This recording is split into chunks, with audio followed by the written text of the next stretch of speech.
ನಮಸ್ತೆ ಎಲ್ಲರಿಗೂ. Lucky life ಟಿಪ್ಸ್ಗೆ ನಿಮಗೆಲ್ಲರಿಗೂ ಸ್ವಾಗತ. ಈ ಕುಂಭರಾಶಿಯವರಿಗೆ ಈ ತಿಂಗಳು ಅಂದರೆ ನಿಮ್ಮ ಪಾಲಿಗೆ ಇದು ಒಂದು ತಿಂಗಳಲ್ಲ, ಇದು ನಿಮ್ಮ ಒಂದು ಕಠಿಣ ಪರಿಶ್ರಮಕ್ಕೆ ನೀವು ಇಷ್ಟು ದಿನ ಕಷ್ಟಪಟ್ಟಿದ್ದಕ್ಕೆ ಪ್ರತಿಫಲ ಅನ್ನೋದು ಸಿಗುವ ಸಮಯ. ನಿಮ್ಮ ಸಾಡೆ ಸಾತಿ ಶನಿಯ ಪರೀಕ್ಷೆಯ ನಡುವೆಯೇ ಗ್ರಹಗಳ ರಾಜ ಈ ಸೂರ್ಯನು ಈ ರಣಕಹಳೆ ಊದಿ ನಿಮಗೆ ಒಂದು ಅದ್ಭುತವಾದ ಕರ್ಮ ರಾಜಯೋಗವನ್ನು ನೀಡಲು ಬರುತ್ತಿದ್ದಾನೆ. ಒಂದು ಕಡೆ ಈ ಕರ್ಮ ರಾಜಯೋಗವು ನಿಮ್ಮನ್ನು ವೃತ್ತಿ ಜೀವನದಲ್ಲಿ ಗೆಲುವಿನ ಓಟದಿಂದ ಅತ್ಯುನ್ನತ ಶಿಖರಕ್ಕೆ ಕೊಂಡೊಯ್ಯಲಿದೆ. ಅಧಿಕಾರ, ಗೌರವ ಮತ್ತು ಸಂಪತ್ತನ್ನು ತಂದುಕೊಡುತ್ತಿದೆ.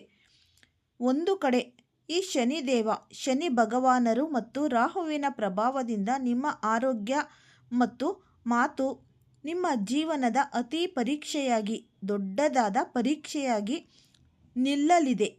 ಏನಿದು ಅದ್ಭುತ ಯೋಗ ಯಾವುದು? ಶನಿಯ ದೊಡ್ಡ ಸವಾಲು ನಿಮ್ಮ ಪ್ರತಿಯೊಂದು ನಿರ್ಧಾರವನ್ನು ಪ್ರಭಾವಿಸಲಿರುವ ಈ ತಿಂಗಳ ಸಂಪೂರ್ಣ ಭವಿಷ್ಯವನ್ನು ತಿಳಿಯಲು ಈ ವಿಡಿಯೋವನ್ನು ಫಸ್ಟಿಂದ ಹಿಡಿದು ಕೊನೆ ತನಕ ಸ್ಕಿಪ್ ಮಾಡ್ದಲೇ ನೋಡಿದ್ರೆ ತುಂಬಾ ಉಪಯುಕ್ತವಾದ ಮಾಹಿತಿ ನಿಮಗೂ ಕೂಡ ಲಭಿಸುತ್ತೆ.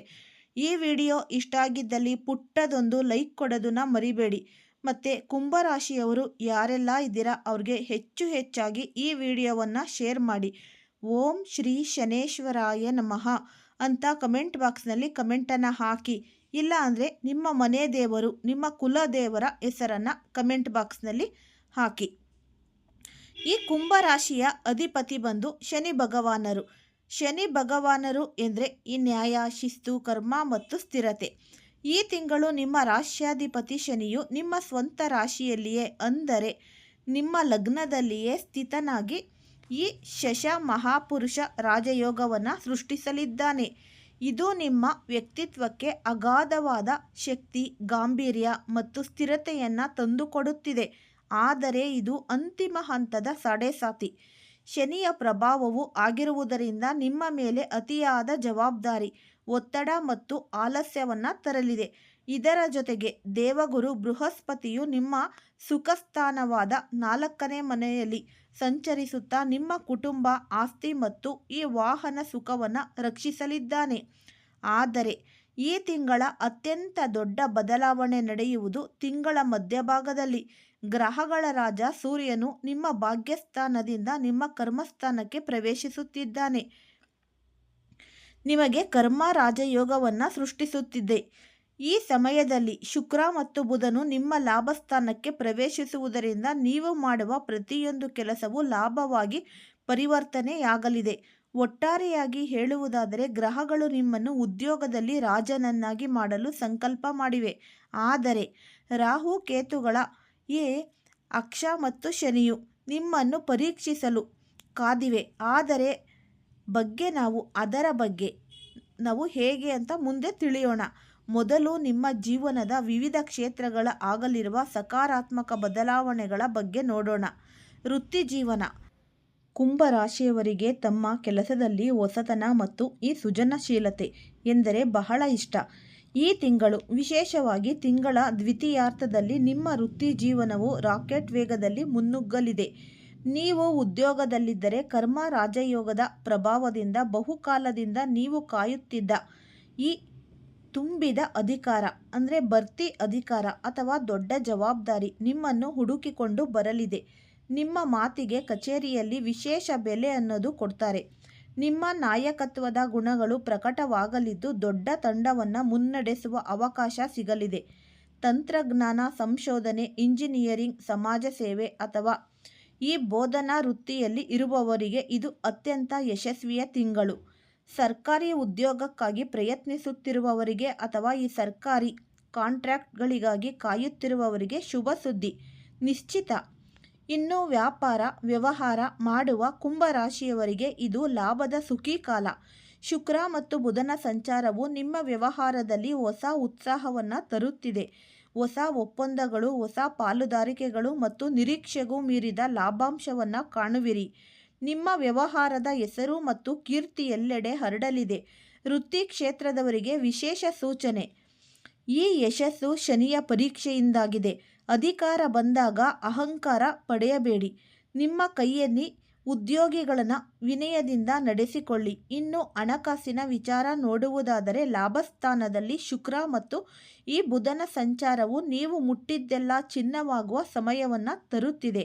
ಹಣದ ಹರಿವು ಒಂದಲ್ಲ ಹಲವು ಮೂಲಗಳಿಂದ ಬರಲಿದೆ.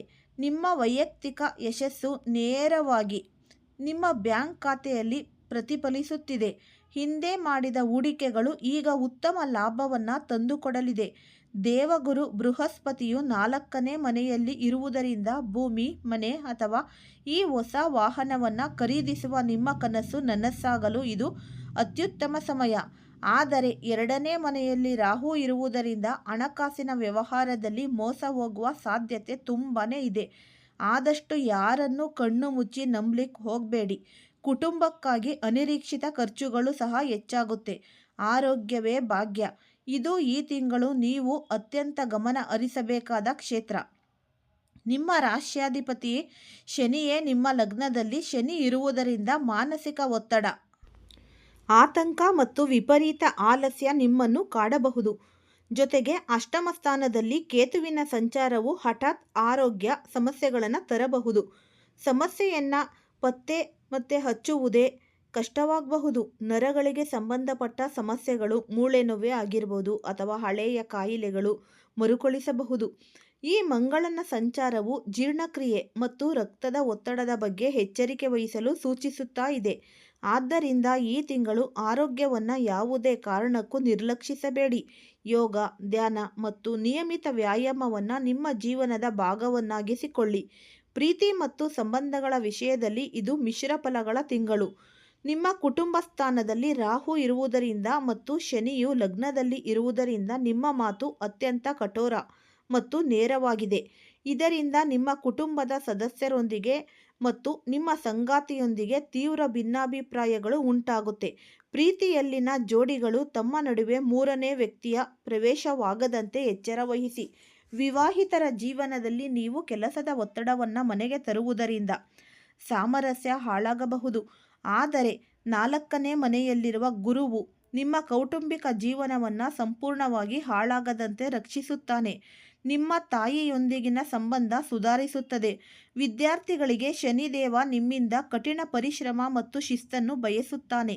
ಸುಲಭ ಯಶಸ್ಸು ಸಿಗುವುದಿಲ್ಲ, ಆದರೆ ಗುರುಬಲ ಚೆನ್ನಾಗಿರುವುದರಿಂದ ನಿಮ್ಮ ಶ್ರದ್ಧೆಗೆ ತಕ್ಕ ಫಲಿತಾಂಶ ಖಂಡಿತ ಸಿಗುತ್ತೆ. ತಾಂತ್ರಿಕ ಮತ್ತು ಸಂಶೋಧನಾ ವಿದ್ಯಾರ್ಥಿಗಳಿಗೆ ವಿಶೇಷ ಯಶಸ್ಸು ಕಾದಿದೆ. ಆಲಸ್ಯವನ್ನು ಬಿಟ್ಟು ಗುರಿಯತ್ತ ಗಮನ ಹರಿಸಿದರೆ ಗೆಲುವು ನಿಮ್ಮದೇ. ಇಲ್ಲಿಯವರೆಗೆ ಎಲ್ಲವೂ ಸಕಾರಾತ್ಮಕ ಮತ್ತು ನಕಾರಾತ್ಮಕವಾಗಿ ಮಿಶ್ರವಾಗಿದೆ ಅಲ್ಲವೇ? ವೃತ್ತಿಯಲ್ಲಿ ರಾಜಯೋಗ, ಆದರೆ ಆರೋಗ್ಯ ಮತ್ತು ಸಂಬಂಧಗಳಲ್ಲಿ ದೊಡ್ಡ ಪರೀಕ್ಷೆ. ಆರಂಭದಲ್ಲಿ ಹೇಳಿದಂತೆ ಈ ತಿಂಗಳು 2 ಕಠಿಣ ಸವಾಲುಗಳು ನಿಮ್ಮ ದಾರಿಗೆ ಬರಲಿದೆ. ದಯವಿಟ್ಟು ಅತ್ಯಂತ ಗಮನವಿಟ್ಟು ಕೇಳಿ. ಈ ತಿಂಗಳಿನಲ್ಲಿ ಎದುರಾಗುವ ಮೊದಲ ಸವಾಲು ಜನ್ಮಶನಿ ಮತ್ತು ಅಷ್ಟಮ ಕೇತು ನಿಮ್ಮನ್ನು ಮಾನಸಿಕವಾಗಿ ಮತ್ತು ದೈಹಿಕವಾಗಿ ದುರ್ಬಲಗೊಳಿಸಲು ಪ್ರಯತ್ನಿಸುತ್ತಿವೆ. ಆಲಸ್ಯ, ಒತ್ತಡ, ನಿದ್ರಾಹೀನತೆ ಮತ್ತು ಹಠಾತ್ ಆರೋಗ್ಯ ಸಮಸ್ಯೆಗಳು ನಿಮ್ಮನ್ನು ಪರೀಕ್ಷಿಸುತ್ತವೆ. 2ನೇಯದು ದೊಡ್ಡ ಸವಾಲು. 2ನೇ ಮನೆಯಲ್ಲಿರುವ ಈ ರಾಹು ನಿಮ್ಮ ಮಾತನ್ನು ವಿಷಪೂರಿತಗೊಳಿಸಬಹುದು. ಕೋಪದಲ್ಲಿ ನೀವು ಆಡುವ ಒಂದು ಕಠೋರ ಮಾತು ನಿಮ್ಮ ವರ್ಷಗಳ ಸಂಬಂಧವನ್ನು, ವಿಶೇಷವಾಗಿ ಕುಟುಂಬ ಮತ್ತು ಹಣಕಾಸಿನ ಸಂಬಂಧಗಳನ್ನು ಮುರಿದು ಕಾಣಬಹುದು. ನಾನೇ ಸರಿ ಎಂಬ ಭಾವನೆ ಹೆಚ್ಚಾಗುತ್ತೆ. ಆದರೆ ಭಯಪಡಬೇಡಿ, ಪ್ರತಿಯೊಂದು ಸಮಸ್ಯೆಗೂ ಒಂದು ಪರಿಹಾರ ಅನ್ನೋದು ಇದ್ದೇ ಇರುತ್ತೆ. ಪ್ರತಿ ಶನಿವಾರ ಶನಿ ಭಗವಾನರ ದೇವಸ್ಥಾನಕ್ಕೆ ಭೇಟಿ ನೀಡಿ ಎಳ್ಳೆಣ್ಣೆ ದೀಪವನ್ನು ಹಚ್ಚಿ. ಅದಕ್ಕಿಂತ ಮುಖ್ಯವಾಗಿ ನಿಮ್ಮ ಅಂತಿಮ ಹಂತದ ಸಾಡೆ-ಸಾತಿ ಶನಿಯ ಪ್ರಭಾವವನ್ನು ಕಡಿಮೆ ಮಾಡಲು ಬಡವರಿಗೆ, ವೃದ್ಧರಿಗೆ ಅಥವಾ ಅಂಗವಿಕಲರಿಗೆ ನಿಮ್ಮ ಕೈಲಾದ ಸಹಾಯ ಮಾಡಿ. ಪ್ರತಿದಿನ ದುರ್ಗಾದೇವಿಯ ಮಂತ್ರವನ್ನು ನೀವು ಪಠಿಸಿ.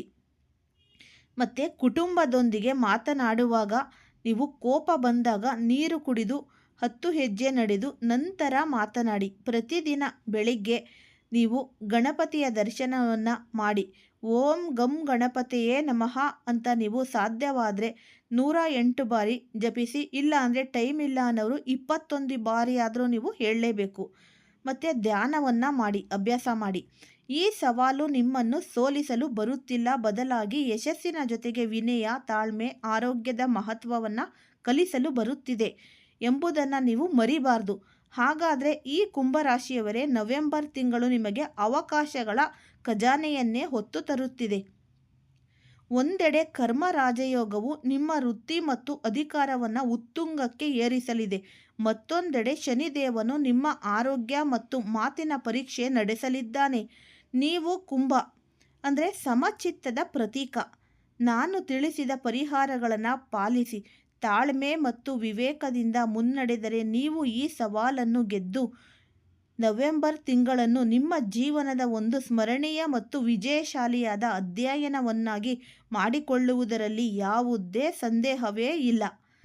ಈ ಕಾರ್ತಿಕ ಮಾಸದ ಸೋಮವಾರದಂದು ಆದಷ್ಟು ನೀವು ಈ ದೇವರ ಶಿವನ ಪಠನೆ ಮಾಡುವುದರಿಂದ ನಿಮ್ಮ ಸರ್ವ ದೋಷಗಳು ಕೂಡ ನಿವಾರಣೆಯಾಗುತ್ತೆ.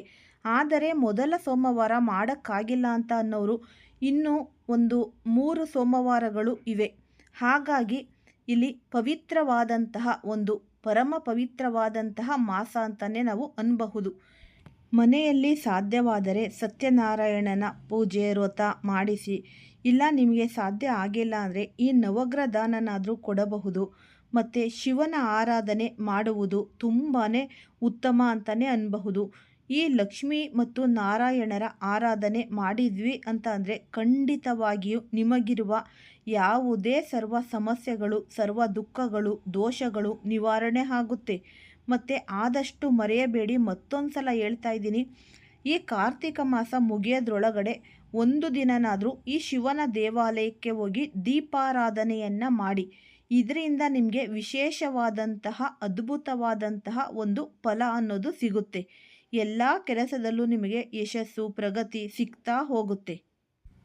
ಈ ಸೂರ್ಯಗ್ರಹದ ವಿಚಾರಕ್ಕೆ ಬರೋದಾದರೆ ತುಲಾ ರಾಶಿಯ 9ನೇ ಮನೆಯಲ್ಲಿ ನವೆಂಬರ್ 16ರವರೆಗೆ ಸೂರ್ಯ ಇರಲಿದ್ದು, ನವೆಂಬರ್ 16ರ ನಂತರ ವೃಶ್ಚಿಕ ರಾಶಿಯ 10ನೇ ಮನೆಗೆ ಸೂರ್ಯನು ಪ್ರವೇಶವನ್ನು ಮಾಡ್ತಾ ಇದ್ದಾನೆ.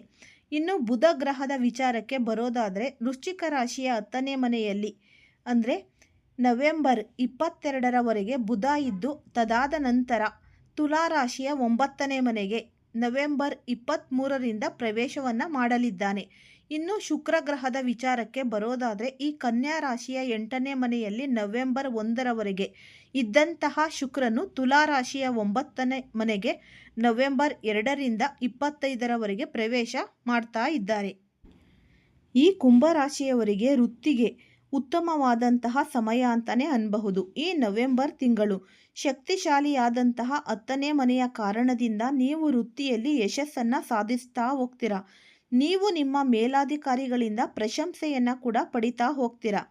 ಅಂದರೆ ಮಂಗಳನು ನಿಮಗೆ ಉತ್ಸಾಹ ಮತ್ತು ಶಕ್ತಿಯನ್ನು ನೀಡ್ತಾ ಹೋಗ್ತಾನೆ. ಆದರೆ ಸೂರ್ಯನು ನವೆಂಬರ್ 16ರಿಂದ ಅಧಿಕಾರವನ್ನು ಕೊಡಲಿದ್ದಾನೆ.